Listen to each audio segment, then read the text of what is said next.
Incêndio na Boate Kiss completa 8 anos sem julgamento dos réus. Ministério Público arquiva inquérito que apurava a participação do governador de Santa Catarina no caso da compra dos respiradores. Governo catarinense busca investimentos para rodovias em Brasília. Começa hoje o pagamento de auxílio emergencial para quem contestou ou recorreu. Petrobras anuncia mais um aumento na gasolina e no diesel.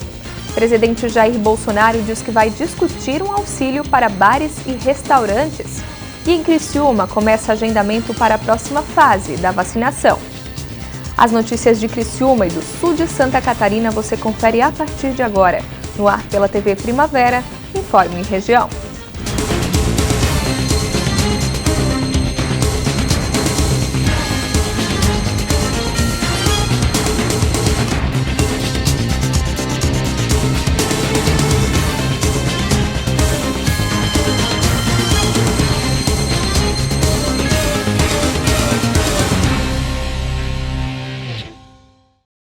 Quinta-feira, 28 de janeiro de 2021. Para você que acompanha a TV Primavera, uma boa tarde.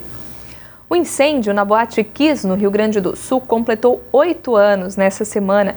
A tragédia que resultou na morte de 242 pessoas continua sem o julgamento dos réus. Há 8 anos, a cidade de Santa Maria, no Rio Grande do Sul, não é a mesma. O incêndio na Boate Kiss marcou muito a vida dos moradores da cidade e comoveu todo o país. A tragédia, que aconteceu na madrugada de 27 de janeiro de 2013, matou 242 jovens, a maioria universitários, e ainda deixou 680 feridos. As vítimas foram asfixiadas pela fumaça tóxica liberada pelo fogo que consumia a espuma de isolamento acústico do local, após um integrante da banda acender um sinalizador de uso externo. Além disso, a discoteca não contava com saídas de emergência adequadas e os extintores eram insuficientes. Apesar da gravidade do caso e do sofrimento causado a tantos familiares das vítimas, a justiça ainda não foi feita. 4 réus aguardam o júri popular, que não tem data para acontecer. Os empresários e sócios da Boate Kiss, Elisandro Calegaro Spor e Mauro Londero Hoffman, além do vocalista da banda Gurizada Fandangueira, Marcelo de Jesus dos Santos, e o produtor do grupo musical, Luciano Bonilha Leão, respondem por homicídios e por tentativas de homicídios, de acordo com o número de mortos e feridos. Todo dia 27 de janeiro é marcado por homenagens às vítimas do incêndio de Santa Maria. Este ano, por causa da pandemia, as homenagens devem acontecer de forma virtual. O Ministério Público de Santa Catarina arquivou o inquérito que apurava a participação do governador na compra de respiradores da Veiga Med. O Ministério Público do Estado de Santa Catarina concluiu que não houve participação do governador Carlos Moisés no processo de aquisição de ventiladores mecânicos realizado em 2020, quando o Estado foi lesado com a não entrega dos equipamentos. A avaliação do MP é idêntica à da Polícia Federal, que também já havia investigado o caso. Com isso, o inquérito foi arquivado no que diz respeito à conduta do governador. Segundo o relatório do MP, foram ouvidas 40 testemunhas e interrogados 19 investigados ao longo das apurações.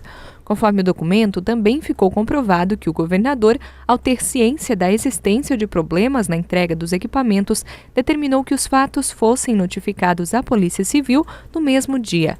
No relatório, os representantes do MP ressaltam que as investigações terão prosseguimento com relação aos demais investigados. O governo de Santa Catarina afirmou que continua colaborando com as investigações e, por meio da Procuradoria-Geral do Estado, atua para a reparação integral dos 33 milhões de reais. Aproximadamente 40% do valor já foi recuperado e está depositado em juízo. Em Brasília, governador de Santa Catarina busca investimentos para rodovias do estado. O governador Carlos Moisés propôs ao ministro da Infraestrutura, Tarcísio Gomes de Freitas, a injeção de recursos estaduais para acelerar a obra de duplicação da BR-470, que liga Navegantes e Indaial, no Vale do Itajaí.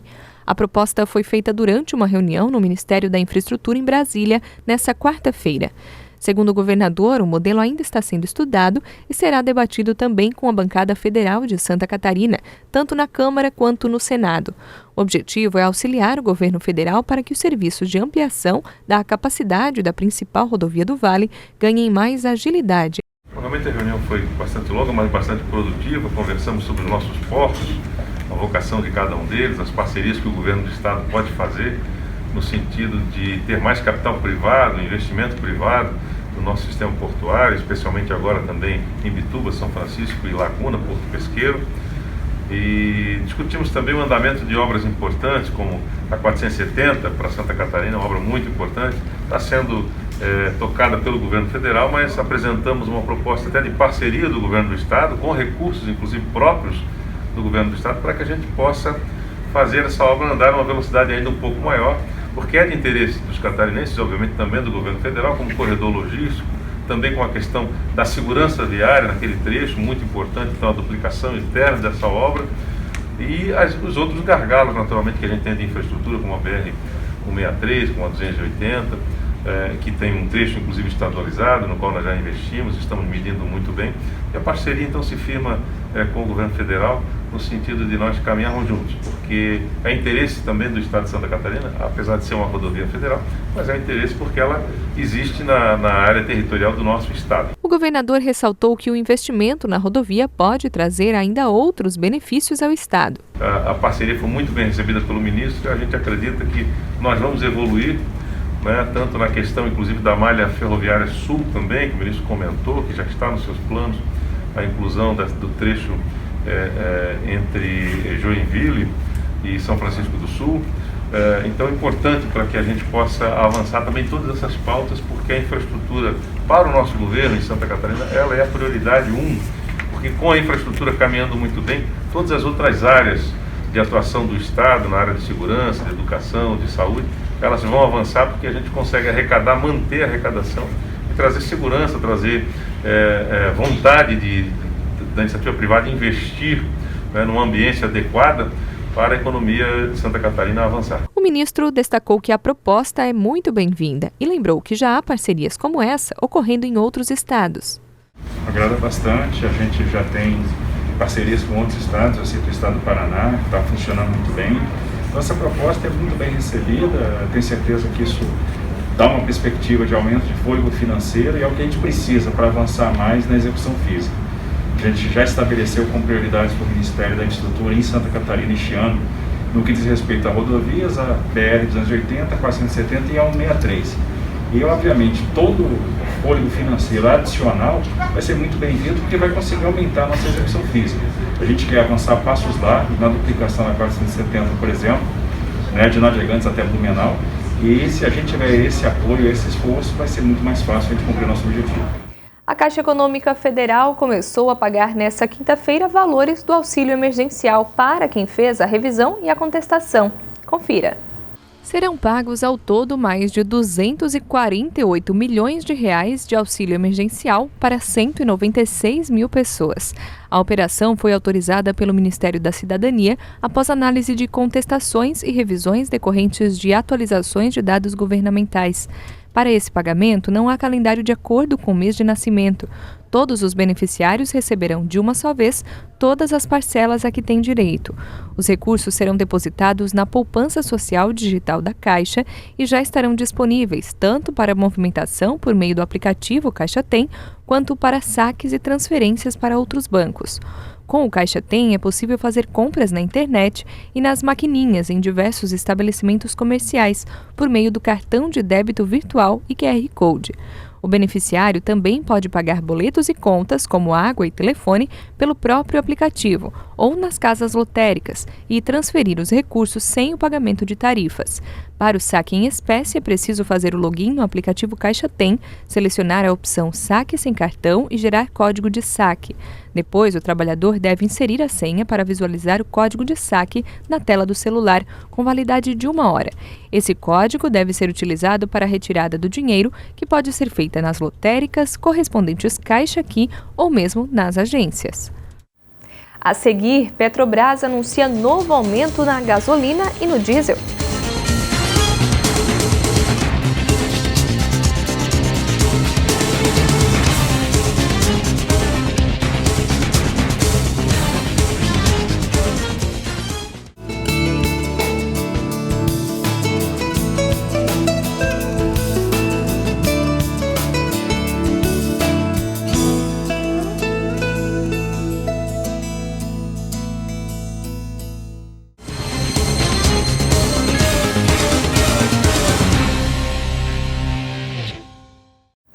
Mais um aumento no preço da gasolina e do diesel. O reajuste foi confirmado pela Petrobras.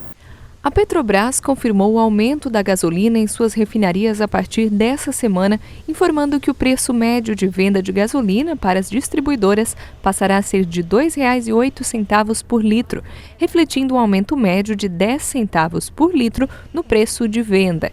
Já o preço médio do diesel passará a ser de R$ 2,12 por litro, refletindo um aumento médio de 9 centavos por litro na venda.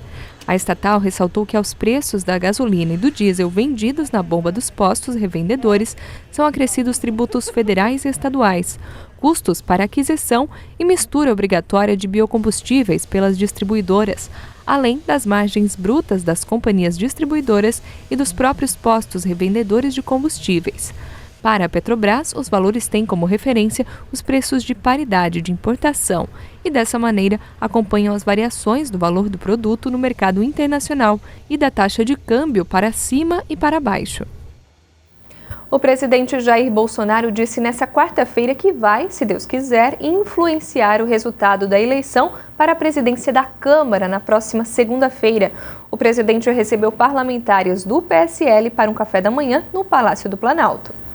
Com a segunda maior bancada da Câmara, com 52 cadeiras, o PSL anunciou em dezembro que iria apoiar o candidato Baleia Rossi do MDB.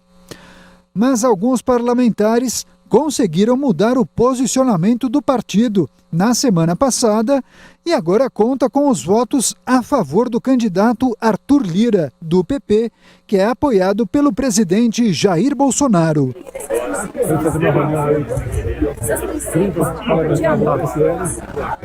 Vamos, se Deus quiser, participar e influir na casa com esse parlamentar, embora que possamos ter um relacionamento pacífico e produtivo com o nosso Brasil. Nessa quarta-feira também, o presidente Bolsonaro prometeu aos representantes de bares e restaurantes de São Paulo responderem no máximo 15 dias o novo pedido de ajuda ao setor. Trabalhadores de bares e restaurantes fizeram um protesto hoje em São Paulo, onde estão em vigor regras mais duras da quarentena. De segunda a sexta, todos têm que parar às 8 da noite e aos sábados e domingos, nada funciona o dia inteiro. Os donos dos estabelecimentos querem que seja adiado o pagamento de dívidas e que volte a vigorar a regra que permite a redução da jornada de trabalho e de salários. O presidente Bolsonaro levou representantes da categoria a uma reunião com o ministro da Economia, Paulo Guedes, e saiu de lá com uma lista de pedidos. O setor de bares e restaurantes foi um dos mais afetados pela pandemia. Em todo o país, 300 mil estabelecimentos encerraram as atividades no ano passado. Em São Paulo, onde a fase vermelha vai estar em vigor até o dia 7 de fevereiro, todo dia 300 bares ou restaurantes fecham as portas e 1.800 trabalhadores ficam sem emprego. A Associação Brasileira acredita que os bares e restaurantes vão demorar cerca de 2 anos para retomar o nível de atividades anterior à pandemia. A elite política e econômica mundial, reunida virtualmente no Fórum de Davos, discutiu a distribuição mundial das vacinas contra a Covid-19. A chanceler alemã Angela Merkel pediu uma distribuição justa dos imunizantes. A União Europeia pressionou no Fórum de Davos as empresas farmacêuticas para que entreguem as vacinas prometidas contra a Covid-19. Os países menos desenvolvidos se preocupam que os mais ricos monopolizem os imunizantes. Prestes a ultrapassar 100 milhões de casos de Covid-19 no mundo, todos os discursos oficiais do evento, que reúne a elite política e econômica mundial, pediram cooperação. Mas, na prática, os países mais ricos tomaram a frente na corrida pela vacinação. Nesta terça-feira, a chanceler alemã Angela Merkel pediu uma distribuição justa dos imunizantes. Geld ist das eine. Dinheiro é uma coisa, mas a disponibilidade da vacina em tempos de escassez é outra. É sobre uma distribuição justa e não apenas sobre dinheiro. Faire Verteilung und eben nicht nur die Frage von Geld. O presidente da África do Sul, Cyril Ramaphosa, convidado para discursar no fórum, disse que os países ricos do mundo estão acumulando essas vacinas. A acusação engrossa o coro de repetidas advertências por parte da Organização Mundial da Saúde contra o nacionalismo vacinal. A preocupação é dividida pela Aliança Global para a Vacinação, uma das organizações que tentam garantir o fornecimento de doses para os países pobres, que classificou a situação vivida como um pânico vacinal. A seguir, Criciúma dá início a agendamento para a próxima fase de vacinação contra o coronavírus.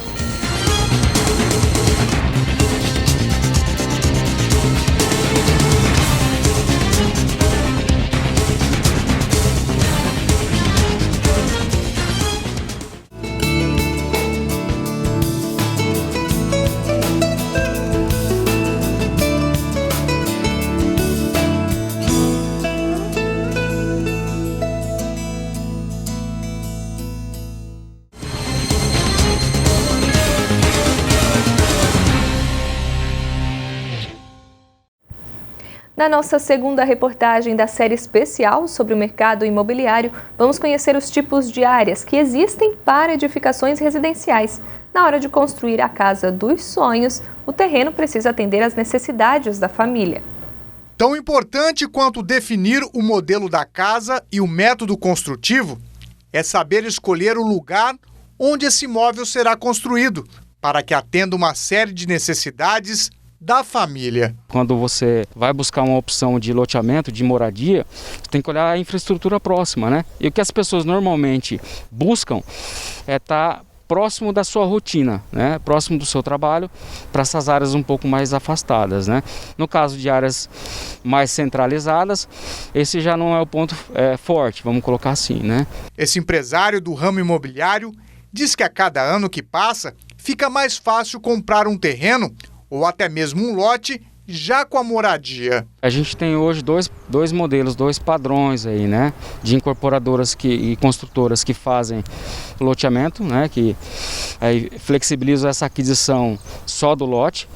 E hoje está tendo uma busca de incorporadoras de fora para edificar casas. Incorporadoras viram essa tendência do mercado local e estão investindo bastante na casa pronta já. Então, são esses dois modelos, né? E sim, é flexibilizado, assim, com uma pequena correção, com juro pequeno, né? Para que as pessoas possam adquirir em longas parcelas, né? Pelas incorporadoras. Existe também quem busca terrenos maiores e mais afastados da área central da cidade. Quem busca o sossego do campo sem precisar sair da cidade, as áreas de expansão rural, conhecidas como sitiocas, são uma boa opção. Além de serem mais baratas que os terrenos, oferece mais espaço e boa valorização. Foi o que fez seu Elias, que é mecânico. Ele trocou a agitação do bairro que morava pelo sossego das sitiocas Campina Verde. Já fui criado na roça, cresci na roça e depois eu entrei na área da mecânica, criei meus filhos na mecânica, né? Agora eu cheguei numa idade, né, que não estou aguentando mais o serviço pesado da mecânica, passei para os filhos e então eu resolvi comprar uma sitioquinha para ficar mais tranquilo, ficar mais à vontade, já que estão todos criados. É uma espécie de um sítio aqui, né? Tá certo que é num bairro, mas tem o mesmo sabor de um sítio.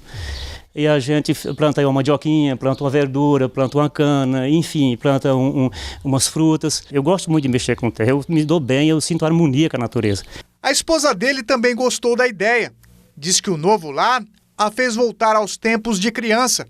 O que ela mais gosta no lugar são as plantinhas que cultiva e a tranquilidade. Sossego, é bem sossegado, né? À noite é tudo silêncio, os vizinhos, pessoa boa também, né? É bem gostoso aqui, eu gosto daqui. Trabalhei muito na roça, colhendo algodão, arrancando feijão, amendoim. Ixi, eu trabalhei muito. Além dos loteamentos espalhados por todas as regiões da cidade, os condomínios fechados de alto padrão também crescem em ritmo acelerado. Vitor Messias, que é sócio de uma grande incorporadora, diz que a procura só aumenta e que essa é a nova tendência do mercado. Pessoas procuram espaços com segurança, que os filhos possam crescer brincando na rua, que ele tenha um espaço gourmet, uma piscina, uma brinquedoteca, uma quadra de tênis ou campo de futebol, para poder viver o seu tempo de lazer com a família ali perto de casa. Então é por isso que essa estrutura ela tem dado tão certo Brasil afora, e Dourados não pode ser diferente disso. É uma tendência que cada vez vai aumentar. Essa psicóloga trocou o apartamento por um condomínio fechado, porque queria dar aos filhos a mesma qualidade de vida que teve na infância. Eu me sinto muito mais segura aqui, tanto para deixar meus filhos, para sair de viagem, né? É a mesma sensação que eu tinha morando num apartamento, só que lógico, com todo o espaço de morar numa casa, né? De permitir que meus filhos possam brincar na rua, sem muito trânsito, né? Parece que eu resgatei aquelas minhas brincadeiras da minha infância. Tem vizinhos da mesma idade deles, isso é muito bom. Seja num condomínio fechado pela segurança, num terreno perto do trabalho e da escola dos filhos ou numa sitioca tranquila, o importante é escolher um lugar que te faça feliz e atenda às necessidades da família. Em Criciúma, começa o agendamento de profissionais de saúde para a próxima fase de vacinação contra a Covid-19. A Secretaria de Saúde de Criciúma deu início nesta quinta-feira à próxima etapa de vacinação contra a Covid-19.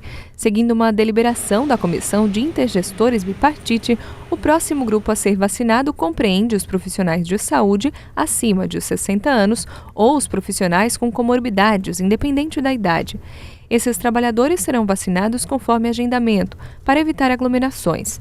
Para fazer o agendamento, todos que estiverem inseridos nos grupos devem entrar em contato com a Secretaria por meio do telefone 3445-8774.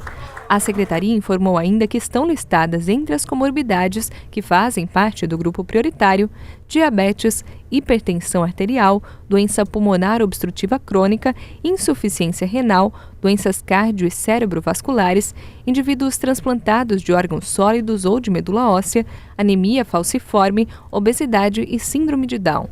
Os profissionais de saúde deverão comprovar vínculo profissional com folha de pagamento ou carteira de trabalho, no caso dos estabelecimentos de saúde do município, ou por meio de carteira de identidade profissional, e comprovar a comorbidade por meio de atestado médico ou receita médica com prazo de emissão não superior a 12 meses.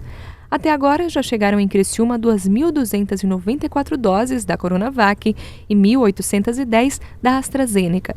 Já foram imunizados 1.788 profissionais de saúde, 183 idosos institucionalizados e 23 deficientes institucionalizados.